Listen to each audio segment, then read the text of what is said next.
Welcome back in, folks. When it comes to entertainment systems, I can promise you no one in East Tennessee does better work than Safety Systems, whether that's drop-down screens, theater systems, the spectacular sound options they've got, surround sound, basically put a movie theater in your home or in your deck. There you see decks and patios if you want to stay outside this summer and take advantage of the warm weather and at the same time have full-scale audio and video needs met. Safety Systems, the guys to call. Give VFL J.J. Surlis and the team at Safety Systems a ring this week. Trust me on that. All right, Josh down here covers recruiting for the Sports Animal, WNML. Ryan right here covers recruiting for GoVols247.com. So I'm going to ask you, Mike and Bob, we can just stare on. I'm going to ask these two about recruiting. I'll start with Josh. There's a newcomer in the fold. Tell us about the change that happened this week. Yeah, Bryce Thompson is a talented athlete from South Carolina that is going to go through summer school and be a part of fall practice in August. And he's a former South Carolina commit. At one time had planned to go to Virginia Tech and didn't sign on signing day back in February, so it left his recruiting open. Tennessee jumped in there. I think there were some off-field issues that may have led to him not going to the previous two schools. Tennessee brings in a guy that could play receiver or defensive back, and he's talented enough to make a difference, I think, on either side. What could be interesting is where does Lontae Taylor end up? He enrolled in the spring. He could play corner where he saw some time or receiver, so a very talented athlete, Bryce Thompson, who could be a difference maker day one. The initial idea was to move Taylor back to wide receiver, but with this addition, you do wonder if you go ahead and keep him at defensive back.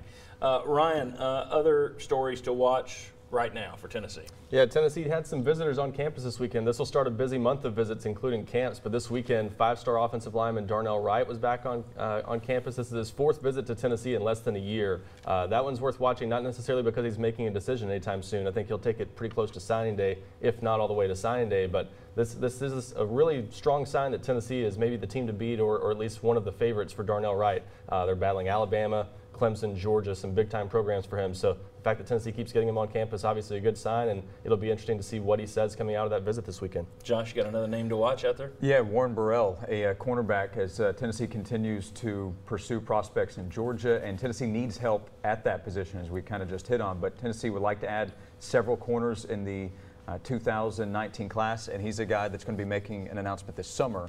So getting him on campus, a big step in that direction. All right, I want you both can jump in on this, but I'll start with Ryan here. When you look at this class, it's not a great year in state. Now you have had the previous administration talk very much about we're going to put a fence around the state of Tennessee.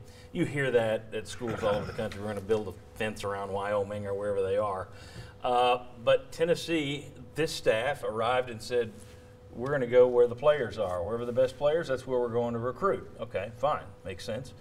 But are there any concerns about forging relationships with high school coaches in the state if you get off the first foot of, we'll get back with you next year. Your guys don't wow me right now, we'll talk next year.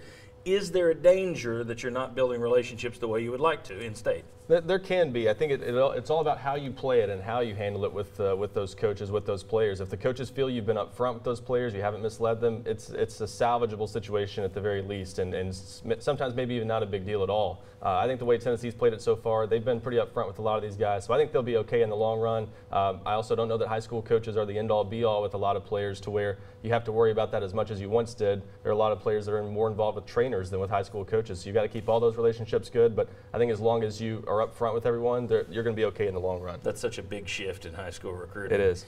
Josh, your thoughts on that? Any concerns? I mean, especially you're coming off a coaching staff that made such a big deal of we're going to do this in-state thing, we're focusing on this in-state kids. I just wonder if it's like, well, by default, it now seems like you're doing less than you actually are just because the Jones crew talked it so much. Yeah, remember Butch Jones' first full class was so heavily built on those in-state players like Derek Barnett and Jalen Hurd and Josh Malone. Now, those were guys you had to have for sure.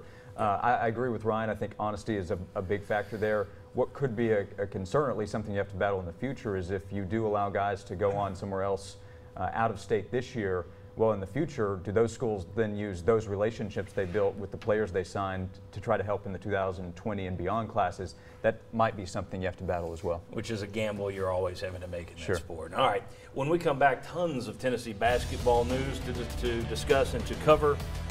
Comings, goings, why one went, how academics played a role in who Tennessee got and who Tennessee lost. We'll discuss all that next on the Sports Source.